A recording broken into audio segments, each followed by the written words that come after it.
जय श्री राम, जय महाकाल। आज मैं आपको ऐसी जगह लेकर के चल रहा हूँ, आप देखोगे बहुत अच्छा लगेगा, दिल खुश हो जाएगा। गंगोत्री हम गए थे। गंगोत्री के बीच के अंदर एक जगह पड़ी थी, गंग नानी। गंगोत्री से 50 किलोमीटर पहले है। जो भी भाई बहन जाते हैं ना, आप ज़रूर उस जगह पे जा कर के आना, बहुत ही आनंद आता है। हम जब यहाँ पे गए तो बीच के अंदर बाज़ार मिले, ठीक है। कपड़े वगैरह वहाँ पे मिलते हैं, गर्म कपड़े मिलते हैं, लोग टूरिस्ट आते हैं वहाँ पर। आप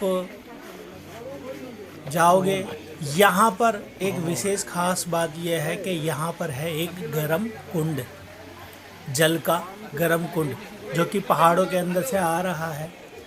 और वहाँ पर आप रुक कर के नहा सकते हैं और साथ ही साथ आनंद ले सकते हैं, ख़रीदारी कर सकते हैं। यहाँ पर अनेकों प्रकार की दुकानें हैं। और जब आप इस गर्म कुंड के अंदर जाते हो ना, तो आपको एक बहुत आनंद आता है। मगर ये गर्म कुंड बहुत ही ज़्यादा गर्म था, तो इसलिए हम भी नहीं नहाए और हम सीधा मंदिर की तरफ ऊपर की ओर चले गए। मगर आप जब भी आप गंगोत्री जाते हो ना, उत्तरकाशी के जरिए, तो आप यहाँ पर इस जगह पर रुक कर के आप ज़रूर दवा की गरम है, दवा आनंद लेना। आपको बहुत ही आनंद आएगा, आ जा। एक शांति सी मिलेगी। फिर हम ऊपर को चले सीढ़ियों से।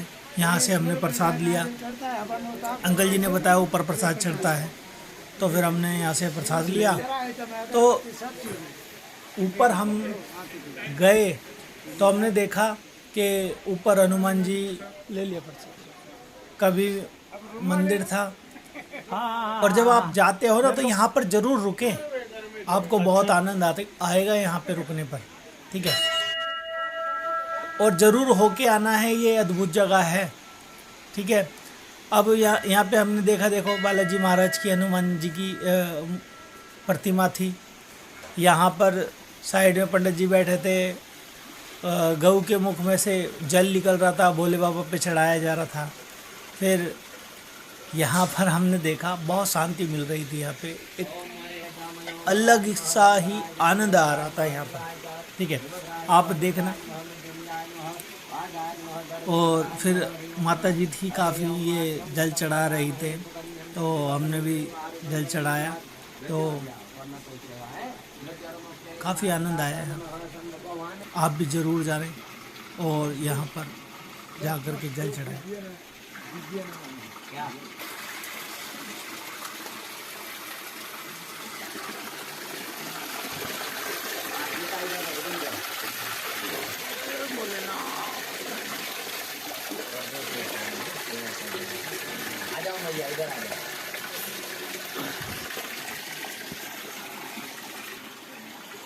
आ जा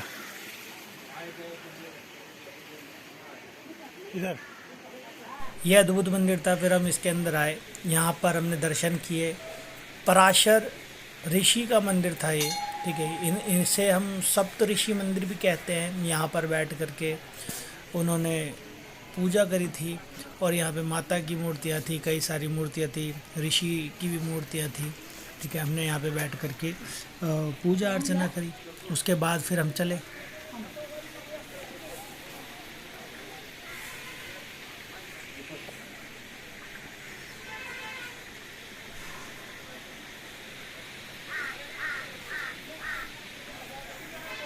मंदिर के एक राउंड मारा हमने, और वहाँ पर भी चलते समय हमारे को पता लगा कि एक कुंड छोटा सा, यहाँ पर भी बहुत गर्म पानी का कुंड है, जिसमें हमारा कैमरा जो था, धुंध हो गई हमारे कैमरे पे, और हमारे कैमरे पे धुंध जम गई। यहाँ पर लोगों ने चुन्नियाँ बांध रखी थी, तो फिर हम चले यहाँ से दोबारे।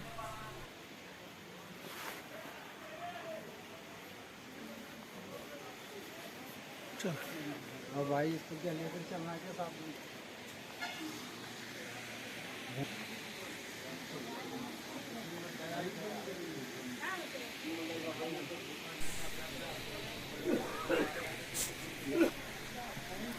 दर्शन करने के बाद हमने नारायण धुना। जहाँ पर दो साधु महात्मा जी अंदर बैठे हुए थे, अपने तप कर रहे थे। और फिर हमने वहाँ के दर्शन किए और यहाँ पर बार बार साधु संत आए जा रहे थे और उनसे मिल रहे थे। एक ये देखो अंदर दो साधु बैठे हुए थे, तप कर रहे थे। यहाँ पर ये प्राचीन धूना है सप्त ऋषियों का, ठीक है, आजा। सप्त ऋषियों का प्राचीन धूना है। यहाँ पे ऋषि मुनि बैठ करके तप करते थे। फिर हमने थोड़ा सा और आगे चले तो हमारे को फिर दोबारा से एक गर्म कुंड दिखाई दिया, जहाँ पर कई लोग साइड के अंदर नहा रहे थे। कहीं पर गर्म पानी आ रहा था यहाँ पे और कहीं पर बिल्कुल ही ठंडा। हम थोड़ी दूर पे और चले अंदर ही ऊपर की ओर, तो हमें दिखाई दिया बहुत अच्छा झरना, बहुत ही प्यारा झरना था ये।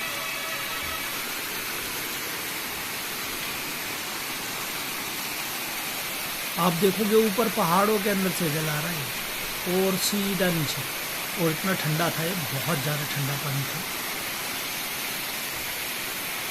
कुदरत की बात है, कहीं से गर्म पानी निकल रहा है, कहीं से ठंडा जल निकल रहा है।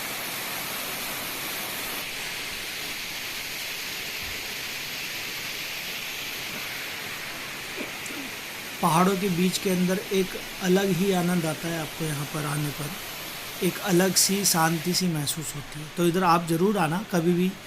गंगोत्री अगर आपका आना हो तो यहाँ सप्तऋषि कुंड पे ज़रूर आना।